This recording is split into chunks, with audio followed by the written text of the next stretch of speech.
thanks for coming out tonight. This is a very special First Thursday event. First of all, I want to make sure you turn off all your cell phone or electronic device noises. And a reminder that you can always keep up with who's coming to Powell's by looking online at powells.com. Our event calendars can be found around the store as well. And don't forget to follow us on all the social medias for updates about everything happening in all of the Powell's bookstores. Tonight we're very excited to host a First Thursday event with Mike Voss. Mike's book, Somewhere in Another Place, shows us a new sort of landscape photography, one that is a practice of both time and place, and one which seeks contextual transcendence by altering how and what we see. This beautifully produced art book, published by Portland Press Buckman Publishing, distills more than 3 years of work and countless miles traveled across the continent into 49 double exposure photographs made in camera with no digital intervention, representing nearly 100 distinct locations.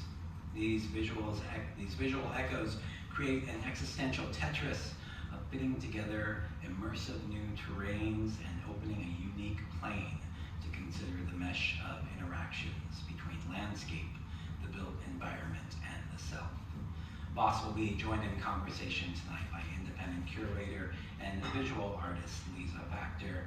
She curated over 20 exhibitions and festival programs on the intersection of photography, moving image, performance, and emerging media in the US, the UK, Italy, France, the Netherlands, Brazil, Spain, Europe, Australia, and Russia.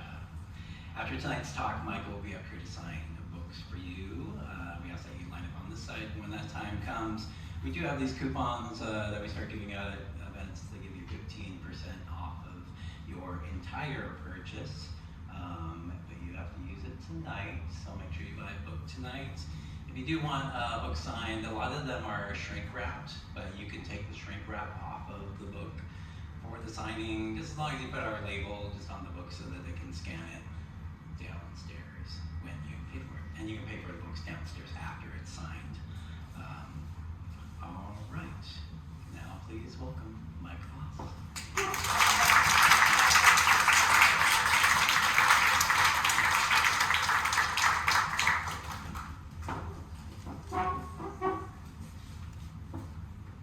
Hi. Thank you everybody for being here this evening. Hi. I think we will start with, we will look at the pictures throughout the conversation, but first, as we are in the bookstore, not just in any bookstore, but in legendary Powell's, I would like to start this conversation about talking about the sources of this book and what inspired the project in the first place, and knowing Mike to be an obsessive reader. You can find the book list that he was reading throughout the production of these images in the back of the book.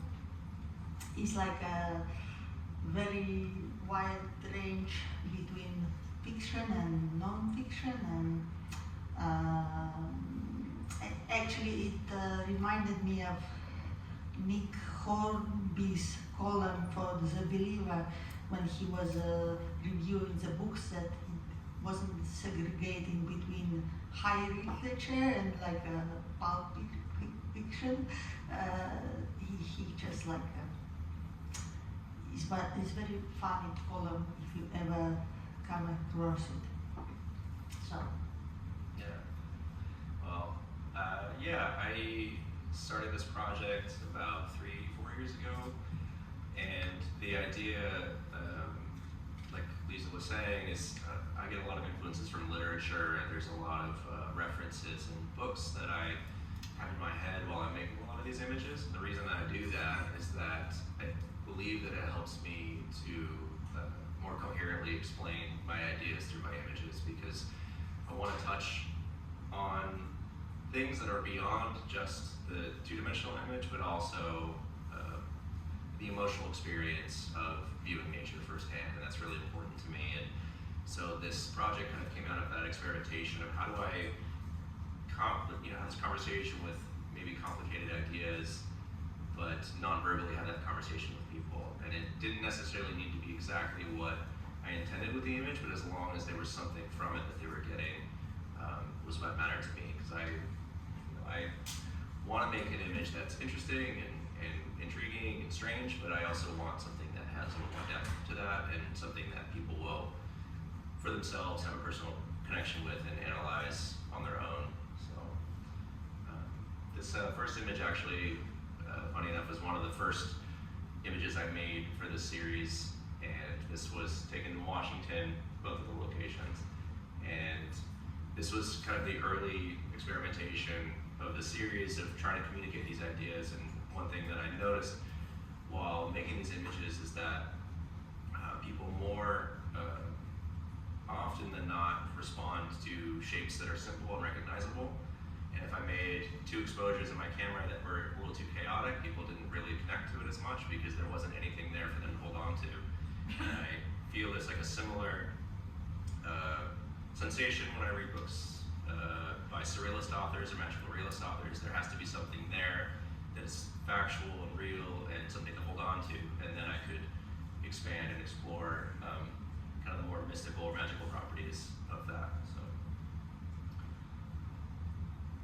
And can you talk a little bit about Arnold Weissman, who was like one of the co-inspiration? Yeah, Alan Weissman, he wrote a few books, but the book that really impacted me the most is a book called The World Without Us. And it was a very science-based, fact-based analysis of what would happen to a civilization, building, city that wasn't maintained by human intervention. So it just kind of showed, this is what sand would do to a building, this is what animals would do to a building, and there were real-world examples in this book that highlighted places, and usually in military dead zones and things like that, that this actually was happening.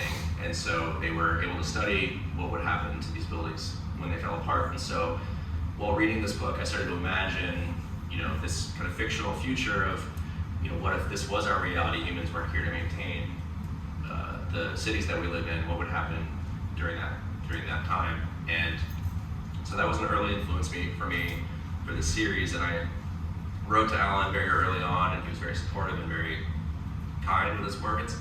And as I followed that thread, and I talked with him more, he actually made a really good point to me that I don't have to imagine that these buildings are falling apart. Imagine that things are failing in this way, because that actually does happen in other parts of the world. I'm just not there to see it. And so he said that what he said about that really put into perspective for me of this isn't something that is a theoretical thing. This is something that happens over a long span of time and happens through several generations. And so it's so gradual that maybe we don't notice it, but a lot of these places that I travel to photograph, you can really start to see those effects, and that happen out in real time. And so I had this kind of anecdotal experience of viewing this happening. So that really changed my perspective on how I was making the images and what direction I was going narratively with the work. When did you first started focusing on the relationship with the landscape and what the landscape holds, and what memory of violence, trauma, mostly from human intervention, the landscape carries? That was something I came to gradually. The more I traveled and the more experiences that I had, the more people I talked to, and there were places that I went to multiple times that I could see a glacier, and I could see that the glacier had receded since I had been there the last time, and I had seen these real world effects happening. And I started to think a lot more about, not just this theoretical future, but what is happening now, and what is what is the way that I can communicate this feeling and this urgency to people, and not in a very direct or confrontational way, but just kind of sharing my experience, like my emotional experience of visiting these places. How can I communicate that through an image? And so there was a lot of trial and error of making images, showing them places, making images, and just kind of reading people's responses. And I more and more started to firm up the ideas that I was having and the story that I was trying to tell. And as I traveled to a lot of these places, I would go and do residencies in other cities, other states, and other countries on occasion. And during that time, it really kind of shifted the focus of the work, and wasn't just about, okay, photographing abandoned buildings and imagining what they would look like as they were crumbling, but starting to think more about what is the current relationship between the human-made landscape and the natural world, and how is that conflict explained in these images, but also this coalescence of the two images. So I thought more and more about that. I just tried to explore and experiment in ways to basically communicate these ideas to other people.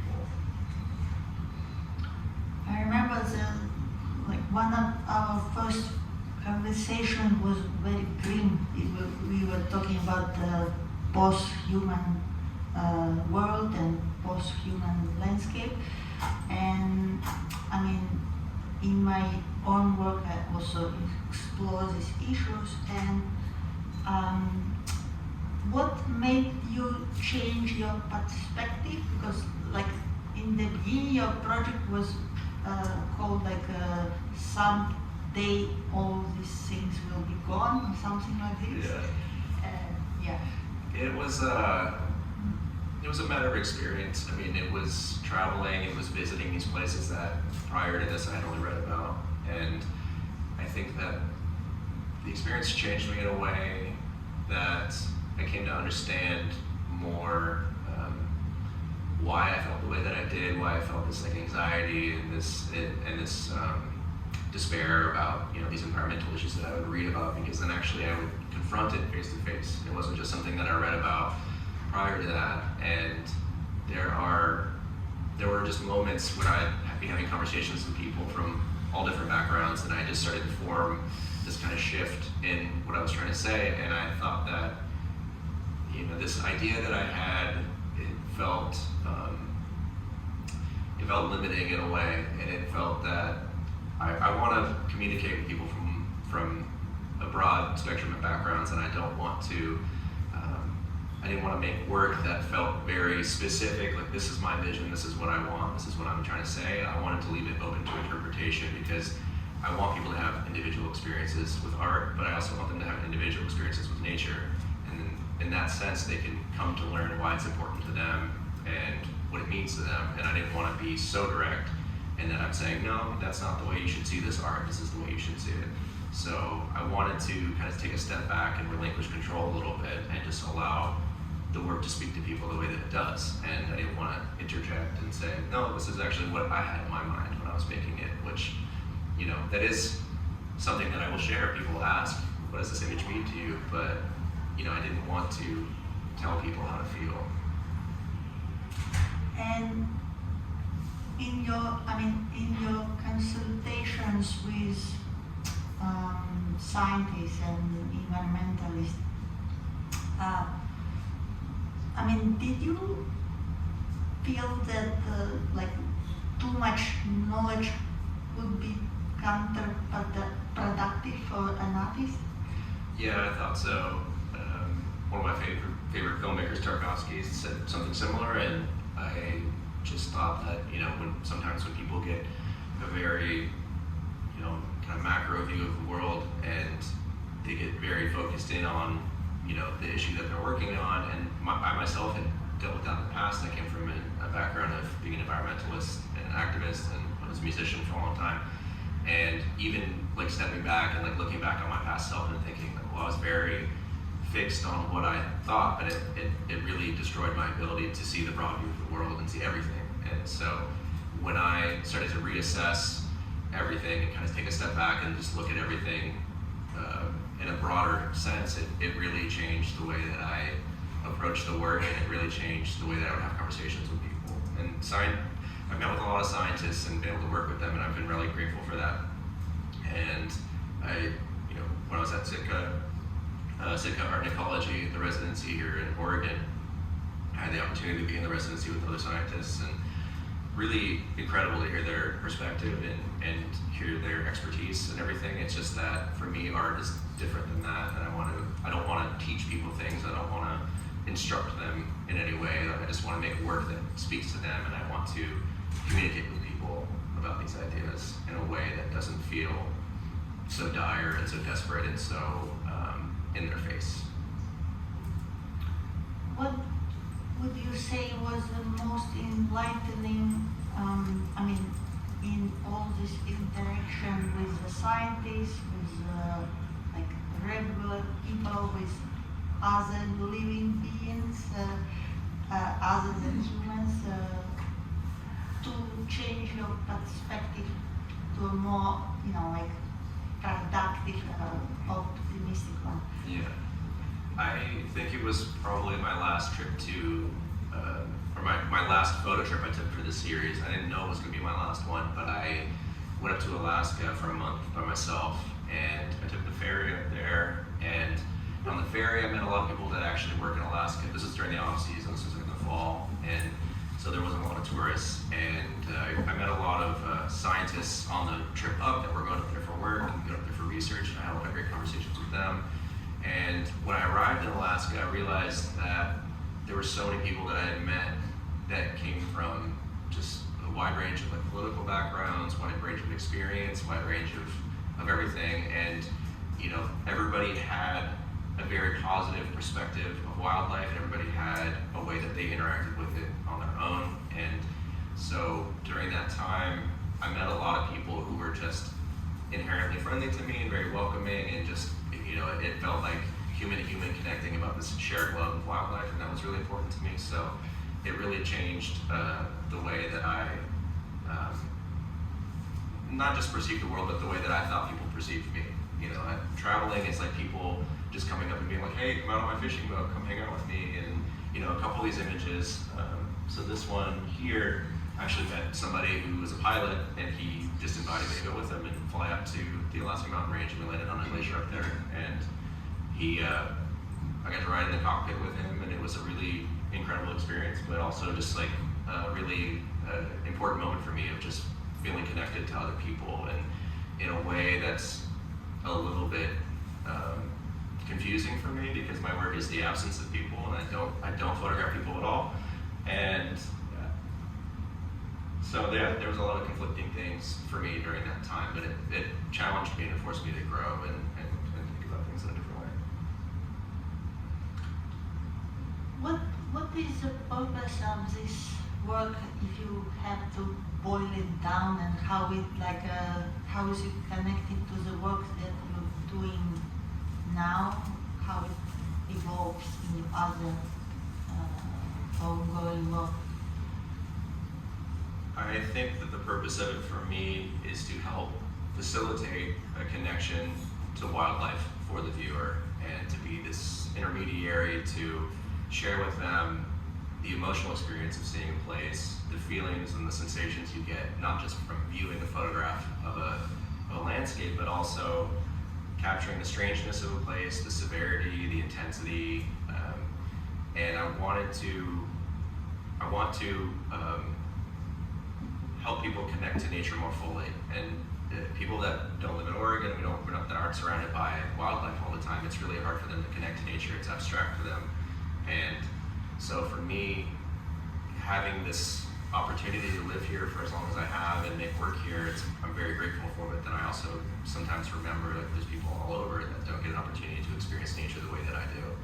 And to communicate those ideas and that experience, and especially in like a broad set of landscapes, all these different ecosystems, it's really important to me, because I want to communicate these ideas to people that don't normally get an opportunity to experience nature. And I think that most people that I've known and most people that I've met genuinely care about wildlife, genuinely care about the preservation of our planet, but for them it's not so easy to connect with it and stay connected with it, and it's hard to feel a personal investment in the preservation of our planet. It feels more an obligation than, from something they've read or something they've seen, people around them. But to have someone come to something on their own, I think, is really important. And for me, a lot of things that I believe in, the things that I've done come from experience in my past and things that I've witnessed myself, and it's helped to shape me the way that I am. But I also acknowledge that a lot of people have had different experiences and they've come to where they are through rational thought and through compassion, and they may not agree with me on everything, but it's incredible how many people really genuinely feel a deep connection to wildlife that I, in the past when I was young, didn't really anticipate. So. Do you consider yourself an environmental activist? Not anymore, I guess. I was very involved in activism when I was young, and there weren't a lot of things that, and I feel passionately about things. I feel very strongly, just as much as I ever have. But I think that there were things that, again, like you get so focused on one thing that you kind of lose the broader sense and the broader view of things. Of like, is this actually helping the environment? Is this actually helping animals? Is this actually helping the people I'm intending to help? And so there was a lot of time I spent when I kind of took a break from being an activist and really analyzed, what's the most important thing to me? It's like my connection to nature, my connection to animals, spending time in wildlife, that's the most important thing. And so just going back to the foundation of why I'm doing the things that I do, because I got so lost in like these little minute things that were going on, that it was important for me to be reminded of why I'm passionate about the things that I am, and it comes from my experiences when I was young, being in nature and it feeling like a sanctuary to me, feeling safe.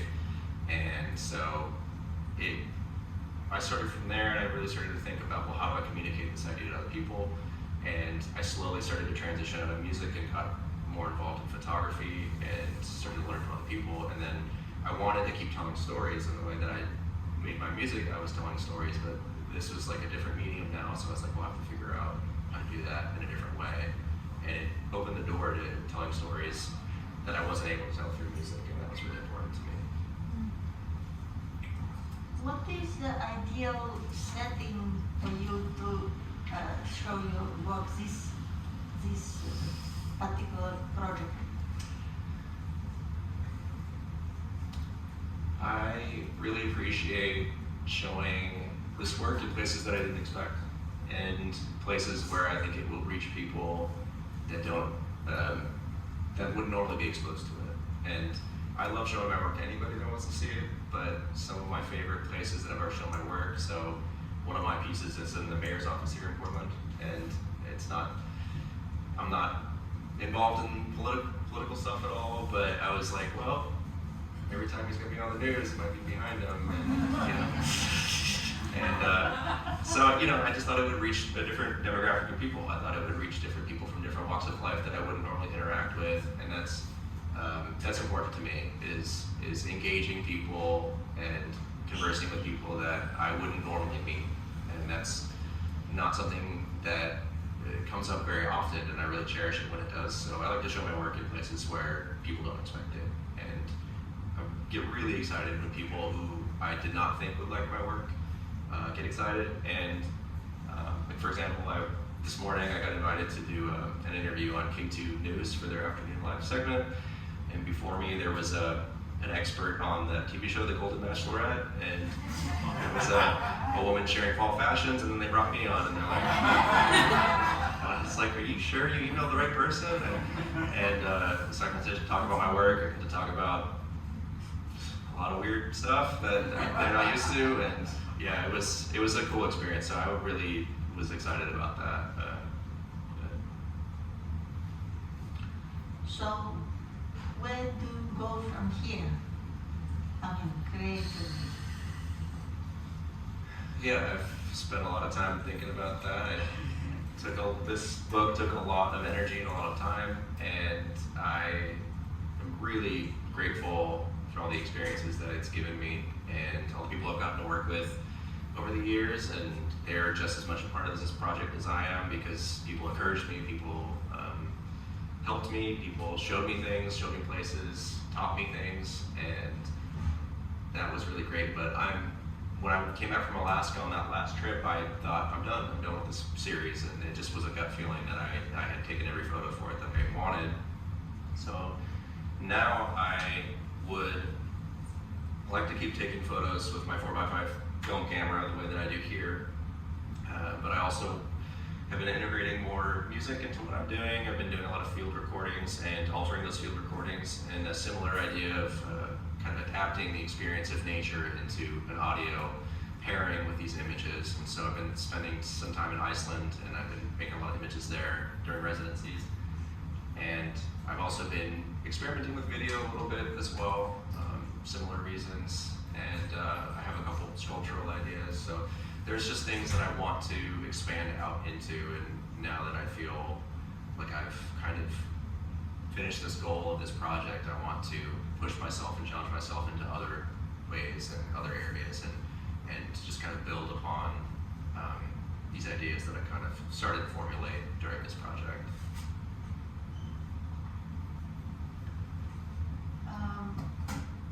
Perhaps you can tell a little bit about the technical side of the project and how you chose these particular locations and how this juxtaposition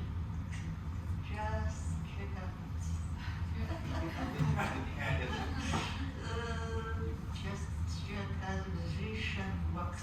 Sorry. Yeah, the juxtaposition. Yeah. So I shoot with a 4x5 film camera. It's an old sheet film camera, and the camera I have, I think, is from the 70s. When I first started this project, I was shooting with a camera that was almost 100 years old, and the sheets are these big negatives, and they can hold a lot of information, a lot of data. And what I do is I will photograph one landscape, and I'll save that sheet, and I'll write just a little note that says, building or pool or mountain, and I just have to trust my brain that I'll remember it, because it's not like a digital camera, you can see it back right away, and you can see what that's going to look like and how it's going to pair with something else. So I'll just mentally burn into my brain that original image, and I kind of, I tell people that I compare it to before we had cell phones and we remembered everyone's phone number, and that was no problem. But now the people that I talk to every day, I could not remember their cell phone number for the life of me, because I don't trust my brain to remember it. And so if I give myself that opportunity to remember, I will. And so I'll take the one sheet of film, I photograph a place, and I'll start to think about, well, what do I want to say with this place? It was interesting to me, that's why I photographed it, but what do I want to say with this specific shape and this specific place, and what conversation does it have with another landscape? And so it's a lot of time, sometimes in between of those exposures, where I'll save that film and I will drive around, or I'll travel, or I'll think about what I want to do with that sheet. And sometimes it's the same day that I photographed the second exposure, and then the longest I've ever gone was 2 years. So I made a few photographs when I drove out to Massamoka for a residency the first time I went. I drove back to Oregon, and then a couple years later, I was given another residency at Massamoka, drove back out, and I shot the other exposures. I didn't intend that to be the case, and that weird symmetry that happened, but that's just what ended up happening. And so yeah, there's other technical aspects of the camera. I mean, it's completely manual. You have to set everything by hand. It's really slow. You have to set it on a tripod. It's very methodical, and so it really forces me to slow down and think about what I'm doing, and not just take 100 photos, which there's a use for that. I like that, but then, I really like the patience that comes with setting up my camera and getting everything situated. But also the film is extremely expensive, so if you waste it, that's bad. So that's also motivation to be really intentional with the work. So perhaps there's some questions from the audience? Yeah.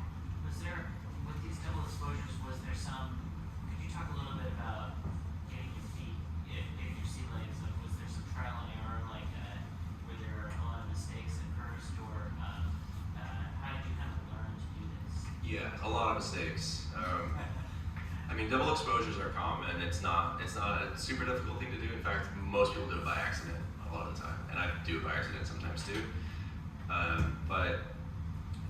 So shooting the two exposures, I really had to figure out it's like that's one reason why I like the 4x5 camera, because it really forced me to take a step back and really think about photography in a very fundamental sense, like very basic.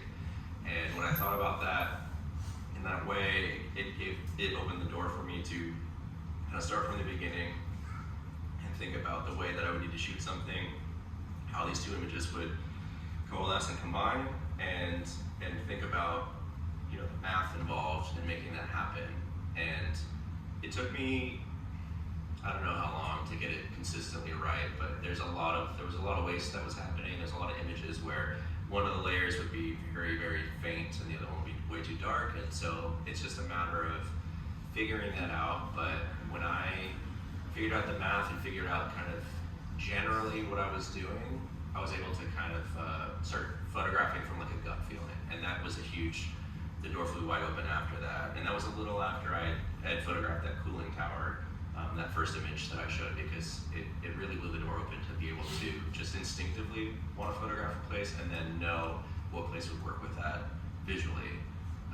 Of course it gets complicated because I want to think about the connection there philosophically or historically as well, and so it's not always so easy, and that's why some of those images took 2 years to make, but it was a big relief to be able just to photograph with like a gut feeling, the way that you would with a camera phone or something like that.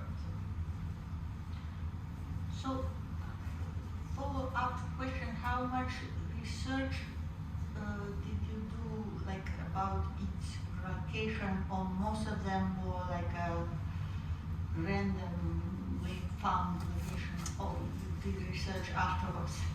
Some of them were researched and I intentionally went there, but oftentimes when I did that, it was, you know, I had this very specific vision in my head of what I wanted to do, and it didn't come out that way, so I wasn't satisfied. And it was the ones that I kind of made on the cuff and made like an instinctual feeling that I thought were more successful and people responded more strongly to. So most of the images in this book were places I didn't intend to go, but I just ended up. And you know, I used to travel a lot when I was young, like before I was a photographer, so I used to finding certain types of places and knowing where to look for certain things. But you know, national parks were a big part of that, and you know, a lot of like wild places in the middle of nowhere. I went to the Arctic in Alaska for a few days. And there's a lot of places that I felt like the area would be a good place to shoot in, and I would go there and I would just kind of figure it out. And if I planned it too much, then it just got too muddy and like not really, it didn't really feel as exciting to me. So I wanted to just like kind of let things happen the way that they did, and like that chaotic part of it was a huge boost in interest for me. It's just kind of letting things happen the way that they do. So I mean, sorry to add one more thing. It's like that because of that chaos. That's why it felt so much more devastating when I would not get the exposures that I wanted with my images, because I didn't know when I'd get to be there again, or the light would be the same, and if I went there at a different time of year, it would look different. So that was one drawback of that, is that just kind of going with my gut, is that I didn't have a chance to correct my mistakes if I made any. So. Any more questions? Yeah, you might have said this already and I missed it, but do you do your own darkroom work? And if not, how much control do you have over how the final image comes out? So for black and white images, yeah, I do, but we don't really have a lot of resources in Portland for photography, unfortunately. We have a few places to do darkroom work, but for the color film, I have to send it to a lab. It's just too complicated, and I can't do that on my own without my own specialized equipment. So I ship it to a lab and they develop it for me. I have a fair amount of control the way that I want them to develop it, but generally I just photograph in a way that if it's developed in any way or the standard way, that it will turn out, because it's not always the same place I'll take my film to. If I'm traveling, if I'm in another country, I have to take it somewhere else. So just need to make sure that there's like a universal part of what I'm doing that can be done elsewhere. And there's not a lot of places that develop 4x5 film too. It's not a super common practice anymore. Would you have any advice for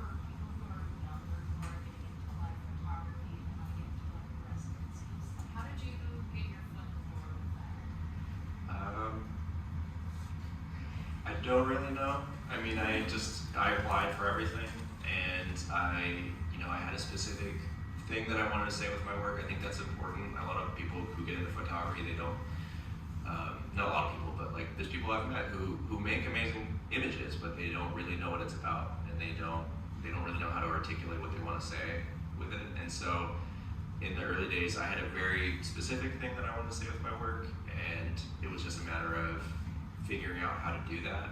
But I was awarded my first residency in 2015 at a place called Gentile Arts in Wyoming, and it was a really incredible experience, and that was when I decided that I was a photographer now. I didn't know what I was going to be doing creatively anymore, but when I went there, I decided that, and then, it's just like anything, like once one thing happens, it just kind of snowballs, get more opportunities. But there was just a lot that came after that, and I just kind of rolled with it and allowed myself to grow with the programs. And when I got to be a part of these things, I just tried to take advantage of it as much as I could and learn as much as I could. Even if it was something I never used ever again, it was really valuable to just see and hear about other things. Is there any one of these images that you really want to tell us about? I mean, all of them. Yeah, like they all have stories. I can remember. That's why I'm really thankful that Liza helped me sequence the book, because I could not step back from this enough to figure out what order things should be and where things should go, because I remember everything that happened the day that I shot these. It's like there's some of these shots, like the one that's down on the landing over there with the cave mouth inside the house. There was a tornado that happened that day, and I spent the night at a tornado shelter. I didn't realize I was photographing during an active tornado as it was forming. They were saying all over the news, but just like anybody else, I was just like, whatever, they say that all the time, And then I slept in the car in the desert in North Texas, and I woke up and there was a tornado. So thankfully, I was sleeping outside of a shelter, and I ran in. The whole town was in there. It's a small town called Ranger, Texas, and yeah, there's just there's a story for pretty much everything that I've shot, because it took so much effort to get there and so much commitment to go and do this, that there was definitely something that happened that day that was worth talking about. But I also don't, want to overshare for the images and kind of take away like the mysticism or like the strangeness of it, because sometimes if I explain it too much, I worry that it's going to take away that power a little bit. But if anybody wants to know about any of these images, feel free to ask me. I'll gladly share it. You should just make up stories. Yeah, I can do that too. You wanted to ask a question? Yeah, I do, and this is a good segue actually in multiple ways, because we've talked about the Warehouser image, Yeah. and I didn't know that Liza helped you organize the book, and that's what you end on, that Yeah. image. So my question comes in kind of two forms, which is a little bit of history about Warehouser and how you feel about that image and that place, but then also how your thoughts on your images change over time, right? Like that image was taken in 2021. Do you feel the same way about it as you do now, with having like a couple of years of perspective on it? Yeah, that warehouse building, I don't know if anyone's seen it, but when you're driving north to Seattle on the 5, it'll be, it's on the left-hand side, but it's this really strange, like really long building that kind of blends into the landscape.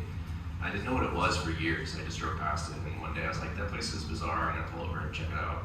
And it turns out that it was a warehouse building, and it was built like this very like eco-minded way, and I thought that was a little odd. And the place is mostly, I don't know what goes on there for sure anymore, but every time I've been there, it was mostly abandoned. There's nothing there, there's not even security. And I was walking around the building taking photographs, and no one came to say, you're not supposed to be here.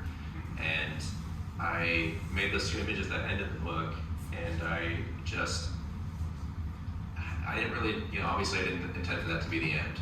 And I don't know that Liza knew the context of those images either, but it just felt like the appropriate place to be. And yeah, I think that also when I wrote the afterword for the book, that essay that's at the end, I was in Iceland when that happened, and I was living, so a place that I did a residency at called Buyer Arts, we had an exhibition there a year after I had my first residency there, and to run the exhibition, because it was so remote, I had to go and live there. And so I lived at this place in northern Iceland on the edge of the Arctic, like near nothing. It was like 5 miles maybe to the nearest town, and I didn't have a car with me, so I rode my bike down into town. And so I had all this time to sit and think about these images and reanalyze them and step back into that mindset that I had when I made them. And for all of them, I felt differently. I mean, I felt differently looking at all of them, and I think some of that very sharp memory that I had of a lot of those places softened a bit, and it was easier for me to slip back into a way to like kind of explain what I wanted to say with that work. Actually, we've had a conversation about this building. Okay. Remember? Yeah. But I never see it like myself. Yeah. Do you feel like this project has served the purpose of getting you out into these places of nature, or do you feel like you would have been in these places and going to them was more of an excuse to have a project? I'm glad you asked that, because I just think that this project really just fit my personality and my life as it was. And most of these places I would go to on my own. Before I started making photographs, I sometimes I would travel like a little Polaroid or a little digital camera, nothing serious, like just like anybody does. And especially when I was a musician and I would go on tour, and I would just want to go, oh, we're in France and I want to explore this abandoned mansion that's behind the venue that's just standing there.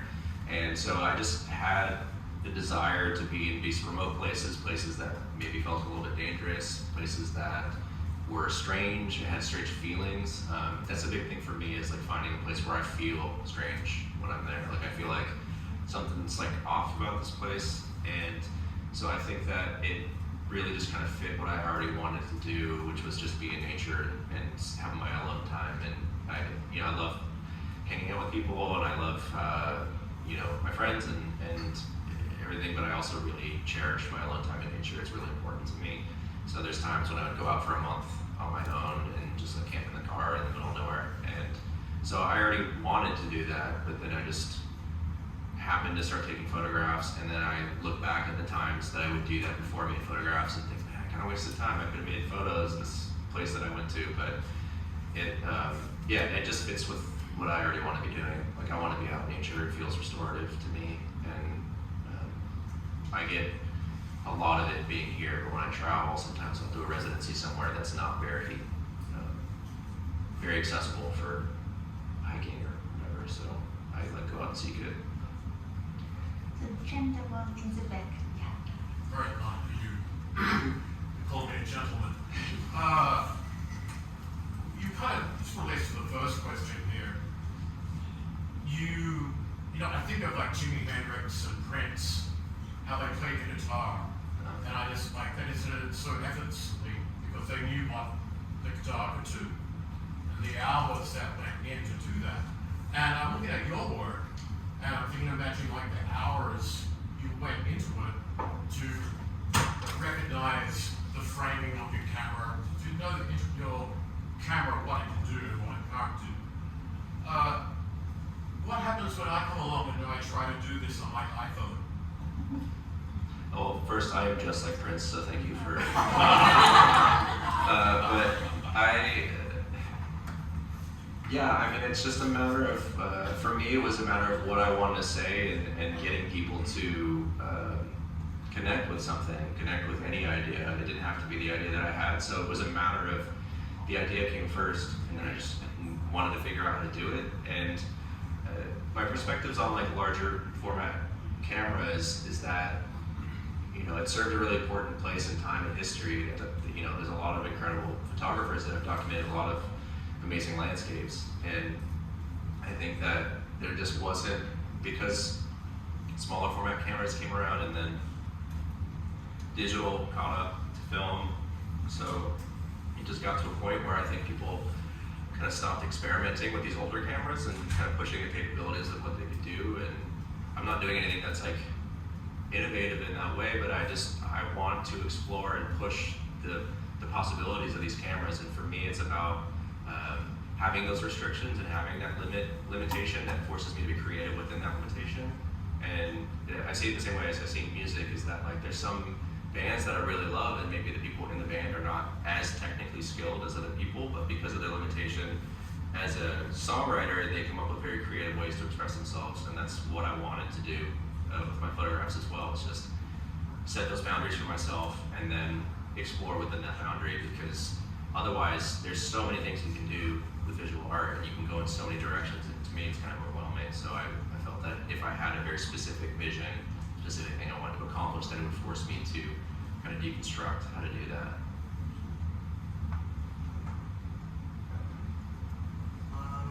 What kind of difficulties did you face in the middle of making this project? Do you have any like one image or anything in particular that you thought was like challenging? Yeah, I think technically a lot of it's challenging. It's can be really frustrating to travel really far, invest all this time and funding to go do this thing and not work out the way that I wanted. But rolling with that and just kind of allowing that to happen was a big part of it, and it taught me to be more patient. But other challenges were more,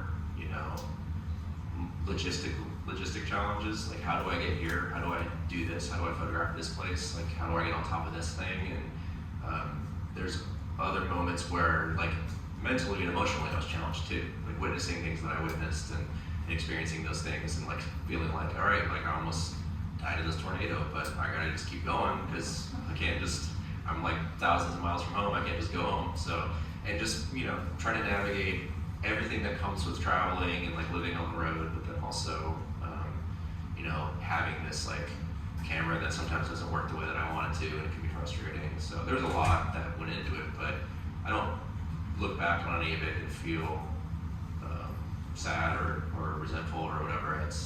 It was all, honestly, it was really fun making this book. Even the dangerous stuff was a little bit fun. And I'm glad I'm still here, and I'm glad that, I got to finish it. But yeah, it was really challenging, and I think that I'm really grateful that it's done, and I got to make a book that I'm proud of, but I also am able to move on to other things. Don't forget to buy it. No more questions? I think, one last one, Can you yeah. talk about how you name the compositions in the images? Yeah, a lot of the images, like I mentioned, the idea comes from literature, so I start to think about how to formulate this idea of this like passage or this poem or this book that I just finished. And I often would name them things that felt in line with that thing that I had just read. So a lot of the time it was a direct reference to a book that I had read or a passage that I read. Obviously not plagiarizing anybody, but I was just interested in kind of capturing that same essence and that same feel, and I felt like it was like honoring that image. And I think imaging, like naming images, is really difficult. I know a lot of photographers just don't do it, and it's really important to me because it really helps to kind of shine a light on like roughly what the intention of that picture is. And yeah, it was the source material was the inspiration for most of them. Well, I think, thank you, Mike, for sharing all your adventures with us. Thank you all for coming, and don't forget that you have a coupon that is only valid for today. 50%.